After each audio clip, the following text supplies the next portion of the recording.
La pensée crée le monde, puis dit « je ne l'ai pas fait C'est une citation du physicien David Bohm.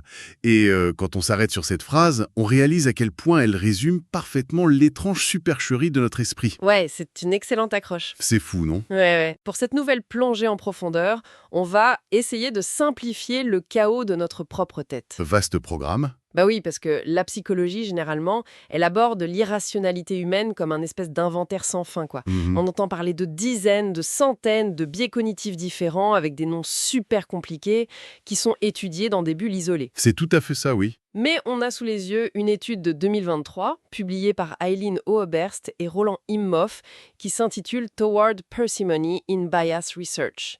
Et leur idée centrale, elle est radicale. Très radical, oui. Ils proposent qu'il existe un fil conducteur, une seule recette de base qui fabrique toutes ces erreurs de jugement.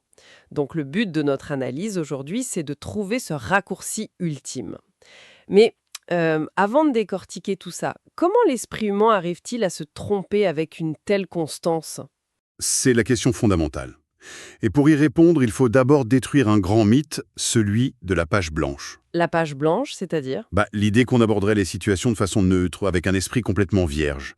L'étude montre que c'est une pure fiction. L'esprit humain a littéralement horreur du vide cognitif. Hmm. Nous générons constamment des croyances préalables. Et attention, le terme croyance ici, ce n'est pas la religion ou la politique. Ouais, c'est pas mystique du tout. Exactement. En psychologie cognitive, une croyance, c'est juste une hypothèse de travail sur le monde. Du genre, les températures grimpent à cause de l'homme, ou l'homéopathie, ça marche sur moi. Voilà, c'est ça, des règles pratiques. Et ce qui est prodigieux, c'est la frénésie avec laquelle on rédige ce manuel d'instruction interne, même quand il n'y a absolument aucun schéma logique à observer. Ça me fait penser au cerveau comme un correcteur automatique sur un téléphone, tu sais? Ouais, c'est une bonne image. Ce truc hyperactif qui essaye toujours de deviner la fin de la phrase, même si la suggestion est complètement fausse. Mais il y a une expérience historique là-dessus, non? Ah, tu penses aux pigeons de Skinner. Oui, voilà, les pigeons de Skinner. C'est redoutable d'élégance. Skinner mettait des pigeons dans des boîtes et une machine leur donnait de la nourriture à des intervalles de temps totalement aléatoires. Donc ça n'avait rien à voir avec ce que le pigeon faisait. Rien du tout. Le pigeon pouvait dormir ou regarder le plafond, la graine tombait quand même selon un minuteur arbitraire. Mais si un pigeon, par pur hasard, tournait sur lui-même au moment où la graine tombait, Bam! il associait les deux. C'est ça.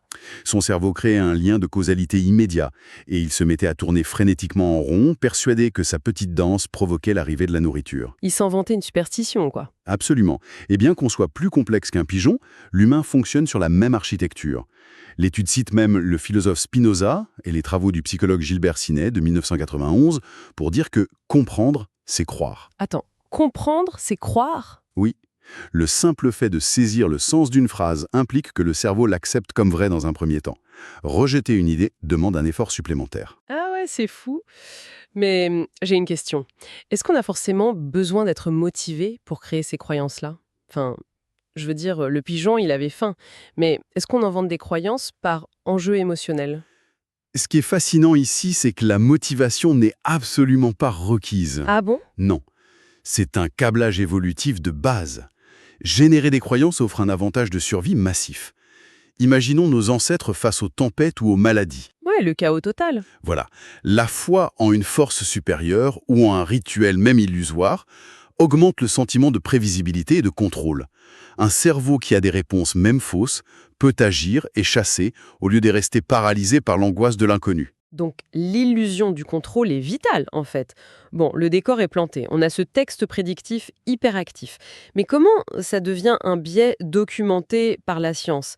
C'est là qu'intervient la fameuse théorie de la parcimonie, non? C'est ça, le cœur du sujet. Les chercheurs avancent une formule magique, très simple. Croyance préalable, plus traitement de l'information cohérent avec cette croyance. C'est une variante du biais de confirmation, au fond. Oui, mais ça va beaucoup plus loin. Ce traitement s'infiltre à toutes les étapes. L'attention d'abord, on ne remarque que ce qui valide notre idée. Ensuite, l'exposition sélective, on s'entoure de sources qui vont dans notre sens. Exactement. Puis l'assimilation biaisée, où l'on tord une donnée neutre pour qu'elle devienne une preuve de notre théorie. Et le sommet, c'est la mémoire. Le cerveau réécrit carrément les souvenirs. Ah, C'est comme porter des lunettes de soleil teintées, finalement. On ne se rend pas compte que le monde a changé de couleur parce que le filtre est collé sur notre œil. c'est une métaphore parfaite. Mais du coup, je fais l'avocat du diable. Si même la justice et la science tombent dans ce panneau, enfin, je veux dire, des gens formés pour être objectifs, est-ce que ça veut dire que l'effort conscient est inutile? Malheureusement, oui. La volonté d'être impartial ne suffit pas. L'étude prend l'exemple des experts légistes. Les experts en empreinte digitale? Ceux-là même. On parle de gens surentraînés. Mais si on leur donne un contexte avant l'analyse, du genre « eh bien, le suspect a déjà avoué », Ah, on implante la croyance de base, le filtre teinté. exactement, l'expert va littéralement voir les courbes de l'empreinte de manière à ce qu'elles correspondent au suspect. Les ambiguïtés deviennent des preuves. Et ce n'est pas de la fraude. Ils sont sincèrement persuadés d'être objectifs. C'est terrifiant. Mais que se passe-t-il si la preuve contredit totalement la croyance endogène? Le cerveau est bien obligé d'admettre qu'il a tort, non? Pas du tout. Le cerveau utilise le sous-typage. Le sous-typage. C'est classer l'information contradictoire comme une simple exception. Tu mets ça dans une petite case à part pour sauver la croyance principale. Et on applique des critères asymétriques. On accepte une rumeur si elle va dans notre sens, mais on exige une preuve scientifique irréfutable pour une idée qui nous dérange. Et c'est là que ça devient vraiment intéressant. Si on l'applique ça à la liste des biais célèbres, on peut les regrouper. Prenons la croyance fondamentale numéro 1, mon expérience est une référence raisonnable. Oui, c'est le point de départ de nos interactions sociales. Ça engendre l'effet de projecteur, non? C'est quand on renverse un peu de café sur sa chemise et qu'on a l'impression que tout le monde ne regarde que ça. On surestime l'attention des autres. Tout à fait. Et il y a aussi l'illusion de transparence. Croire que nos émotions internes se voient de l'extérieur. Et le faux consensus. Croire que nos opinions sont partagées par tous. Mais est-ce que c'est vraiment un biais de confirmation ou sommes-nous juste fondamentalement narcissiques? Si l'on relie ça à une vision plus globale, ce n'est pas du narcissisme. Ah bon? Alors c'est juste un manque de données. L'individu prend sa propre phénoménologie comme point de départ par défaut. Prenons quelqu'un qui parle en public. Il ressent fortement son cœur battre. Ouais, il est mort de trouille. Il cherche des preuves que les autres le voient. Il remarque que sa voix chevrotte une seconde, bam, confirmation. Il voit quelqu'un froncer les sourcils au fond et il se dit « il juge ma nervosité Exactement, tout en ignorant totalement que ses propres mains ne tremblent pas visiblement. ». Alors que le gars au fond fronce les sourcils juste parce qu'il y a un texto. C'est ça. Extrapoler sa propre expérience mène d'ailleurs à une croyance encore plus puissante. Mes évaluations sont correctes. Ah, la certitude de bien comprendre le monde.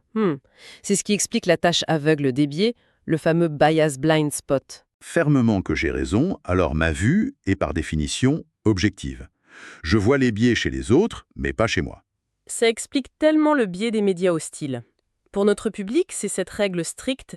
Imaginons des partisans de camps opposés qui regardent le même reportage sur un conflit. Oui, un exemple très clair. Les deux camps vont considérer que le média est biaisé contre eux. Si je détiens la vérité factuelle, toute nuance est perçue comme une attaque. Mais d'où ça vient cette croyance qu'on a toujours raison? Faut avoir un ego surdimensionné quand même, non? Aucune motivation égoïste n'est requise en fait. C'est une surgénéralisation rationnelle d'expériences banales. Comment ça? Dans le monde quotidien, quand on lâche un objet, la gravité le fait tomber. Quand on ouvre le robinet, l'eau coule. Le monde physique nous donne constamment raison sur nos prévisions. Ah ouais, donc le cerveau prend l'habitude d'avoir raison. Voilà. Le problème, c'est qu'il n'y a personne pour nous corriger sur nos processus internes invisibles ou nos idées politiques. On applique la règle du robinet à des opinions abstraites. Et ça nous amène au grand match, l'humain contre la machine. Enfin, on parle souvent du modèle bayésien de mise à jour des croyances. C'est le modèle de la rationalité pure. C'est ça. Si je devais faire une analogie, le modèle bayésien, c'est un comptable impartial. Il enregistre chaque facture, positive ou négative, avec une précision totale pour faire le bilan. Dans un monde idéal, chaque nouvelle information modifierait notre croyance proportionnellement à son poids. Ouais, mais l'étude insiste bien, l'humain n'est pas du tout un modèle bayésien. Pas le moins du monde. En fait, l'esprit humain, c'est un comptable corrompu qui passe les factures gênantes à la déchiqueteuse avant même de commencer à faire les comptes. C'est une image très juste. La nouvelle information est déjà le résultat d'un processus biaisé. On ne sélectionne que ce qui nous arrange. Mais du coup, comment on peut espérer obtenir le bon résultat si les données brutes sont sabotées à la source? Cela soulève une question cruciale, justement. C'est l'inefficacité des méthodes traditionnelles pour corriger notre pensée. Du genre, dire aux gens de faire un effort? Oui, essayer de simplement ignorer une information échoue systématiquement. Prends un procès où le juge demande à un jury d'oublier une preuve irrecevable qui a été mentionnée par erreur. Ah oui, mission impossible. L'information a déjà coloré l'eau du verre. Exactement. Son impact est déjà intégré. Le cerveau ne peut pas désapprendre sur commande, juste par la volonté. Ils peuvent être soignés par le même antidote. Exactement. Et cet antidote, c'est envisager le contraire, ou consider the opposite en anglais. Envisager le contraire. Donc plutôt que d'essayer d'être objectif, ce qui marche pas, il faut s'obliger activement à chercher des arguments contre sa propre perspective. Oui, il faut forcer le système. Cette méthode a d'ailleurs prouvé son efficacité scientifique sur le biais de confirmation et l'effet d'ancrage. Alors, qu'est-ce que tout cela signifie au fond? Ça veut dire que l'esprit critique, c'est pas d'essayer d'être un juge neutre, c'est plutôt de devenir l'avocat du diable de son propre cerveau. C'est exactement ça. Une parcimonie dans l'explication offre une parcimonie dans la solution. Une seule cause majeure, un seul remède majeur. C'est une synthèse géniale. Au lieu de mémoriser une encyclopédie de dizaines de biais aux noms barbares, il suffit de se rappeler la formule. Notre cerveau part d'une croyance de base. Du style «je comprends le monde» et il tord la réalité pour s'y conformer sans s'en rendre compte. C'est un véritable raccourci intellectuel pour notre public. La prochaine fois qu'une opinion s'impose comme une évidence absolue, Il faut utiliser l'outil, envisager le contraire pour auditer son propre système. ouais. Mais j'aimerais terminer sur une petite réflexion provocatrice, un truc qui n'est pas dans l'étude, mais quand on y réfléchit bien. Je t'écoute. Si notre architecture cognitive dépend de ce traitement biaisé pour fonctionner rapidement au quotidien, pour ne pas être paralysé par le moindre doute, Mhm. Peut-être que le but ultime n'est pas d'éradiquer totalement nos biais. Et si les biais cognitifs n'étaient pas un bug du système, mais le prix nécessaire à payer pour notre santé mentale? ah, c'est une perspective fascinante. Ouais. Que se passerait-il si nous devions analyser objectivement, mathématiquement, chaque milliseconde de notre existence? On deviendrait fou. C'est très probable. L'illusion d'objectivité est peut-être ce qui nous maintient fonctionnels.